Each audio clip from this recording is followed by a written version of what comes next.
अच्छा बेटा, जो अगला स्टाइकोमेट्री के अंदर हमारा टॉपिक है वो है chemical formula of binary ionic compound. ठीक है जी। बाइनरी आयोनिक कंपाउंड्स का जो केमिकल फार्मूला है वो किस तरह फाइंड आउट किया जा सकता है। अब यहाँ से पहली टर्मिनोलॉजी है बाइनरी आयोनिक कंपाउंड्स की। ये क्या होते हैं? बाइनरी मीन दो, बाइनरी मीन दो। ठीक है। और आयोनिक कंपाउंड्स वो वाले कंपाउंड जिनके अंदर आयोनिक बॉन्ड पाया जाता है। ठीक है। आयोनिक कंपाउंड वो वाले जो के जिनके अंदर आयोनिक बॉन्ड पाया जाता है। ठीक है। बाइनरी आयोनिक कंपाउंड्स कौन से कंपाउंड हो गए? वो वाले आयोनिक कंपाउंड जो कि सिर्फ दो टाइप ऑफ एलिमेंट्स के ऊपर मुश्तमिल हों।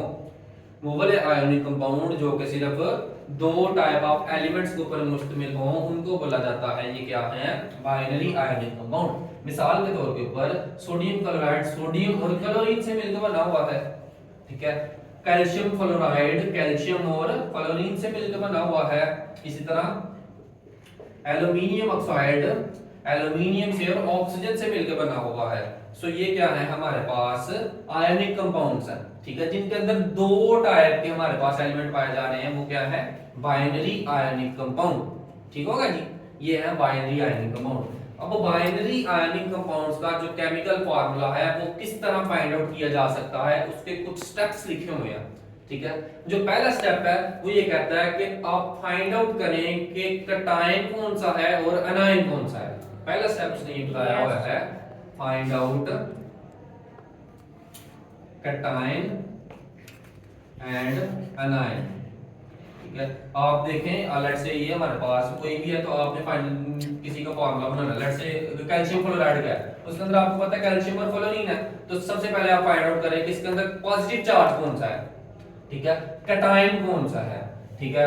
और फिर आप फाइंड आउट करें कि इसके अंदर अनायन कौन सा है, नेगेटिव चार्ज कौन सा है। ठीक हो गया जी। क्या देखना है? पहले आपने देखना है कटायन और फिर देखना है आपने अनायन। ठीक है जी। दूसरे स्टेप में ये कहता है कि आपने कटायन और अनायन का तो आपने तज्जिया कर दिया, पता कर दिया कि कटायन कौन सा है अनायन कौन सा है। फिर आप ना सीक्वेंस वाइज पहले कटायन लिखे, उसके बाद क्या लिखे? अनायन। पहले कटायन लिखना है, फिर क्या लिखना है? अनायन। तीसरे स्टेप के अंदर आपने क्या करना है? कटायन और अनायन का चार्ज मालूम करना है, इनके ऊपर चार्ज कौन सा आता है। ठीक है। तीसरे स्टेप में क्या करना है? कटायन और अनायन का चार्ज मालूम करना है। लेट्स से अगर सोडियम क्लोराइड की बात करें, सोडियम क्लोराइड का तो सोडियम +1 चार्ज के साथ आता है और क्लोरीन भी क्या आता है? -1 चार्ज के साथ आता है। ठीक है। समझ आ गई है? इनका चार्ज मालूम करना है। ठीक है। तीसरे स्टेप में अगर कैल्शियम फ्लोरीन की बात करें तो कैल्शियम 2+ चार्ज के साथ आता है। ठीक है। और फ्लोरीन -1 चार्ज के साथ आता है, 1 चार्ज के साथ आता है, सॉरी। ठीक है। इस तरह अगर एल्यूमिनियम की बात करें तो एल्यूमिनियम Al3+ चार्ज के साथ आता है। ठीक है। और ऑक्सीजन किसके साथ आता है?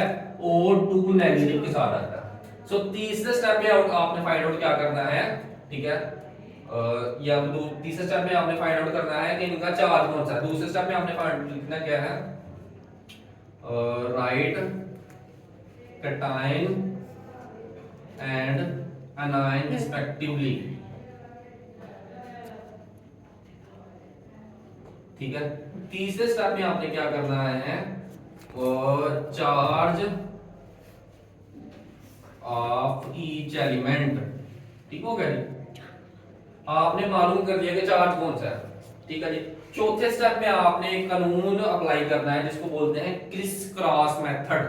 क्या बोलते हैं? Criss cross method. ठीक है। मिसाल के तौर पर अगर सोडियम क्लोराइड की बात करें तो क्रिस क्रॉस मेथड इसका अप्लाई करते हैं। क्रिस क्रॉस मेथड, इसको क्रॉस मेथड भी बोलते हैं।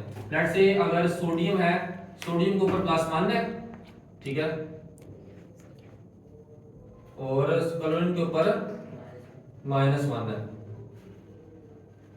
ठीक है जी। सो क्या होगा कि इसका 1 इसके पास आ जाएगा, क्लोरीन के पास, इसका 1 इसके पास आ जाएगा, तो क्या बनेगा?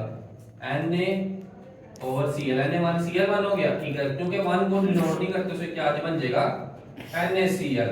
अगर इसी तरह CaF की बात करें तो Ca के ऊपर चार्ज कौन सा है? 2+। ठीक है। और फ्लोरीन के ऊपर चार्ज कौन सा है?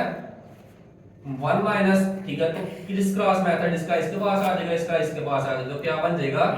Ca का 1 और F का क्या बन जाएगा 2।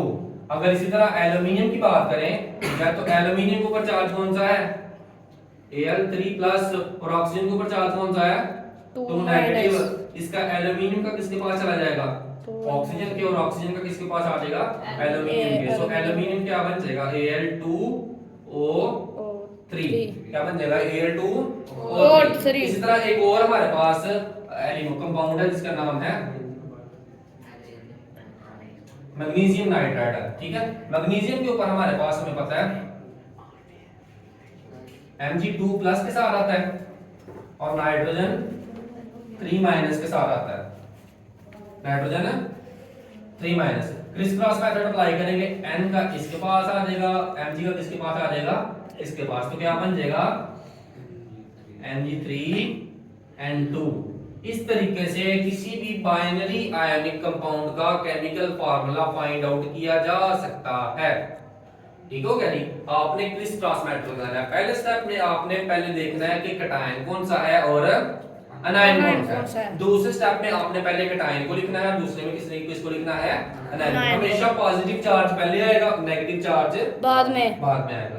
तीसरे स्टेप में आपने इनका चार्ज मालूम करना है, इनके ऊपर चार्ज कौन सा है।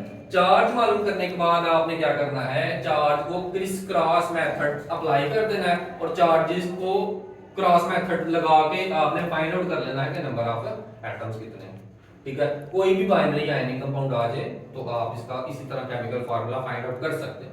अब सवाल यहां से ये उठता है कि सर चार्ज का किस तरह पता लगेगा चार्ज का। सो कुछ बेसिक कंपाउंड्स हैं, ठीक है, कुछ बेसिक एलिमेंट्स हैं जिनका चार्ज उन्होंने टेबल के अंदर गिवन किया हुआ है, ठीक है।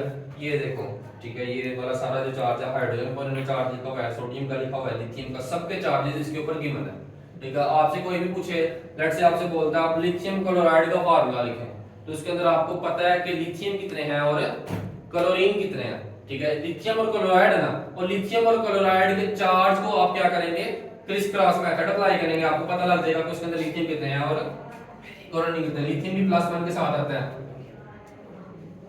और क्लोरीन भी -1 के साथ आता है, ठीक है। सो इनका क्रॉस बन जाएगा तो क्या बन जाएगा लिथियम क्लोराइड, ठीक होगा जी। ये सिंपल तरीका है फाइंड आउट करने का कि इस तरह आप फाइंड आउट कर सकते हैं तो बाइनरी यानी कंपाउंड का केमिकल फार्मूला। ये बड़ा इंपॉर्टेंट लॉन्ग क्वेश्चन है, ठीक है, पेपर के हवाले से पेपर के अंदर आ सकता है, ठीक है जी।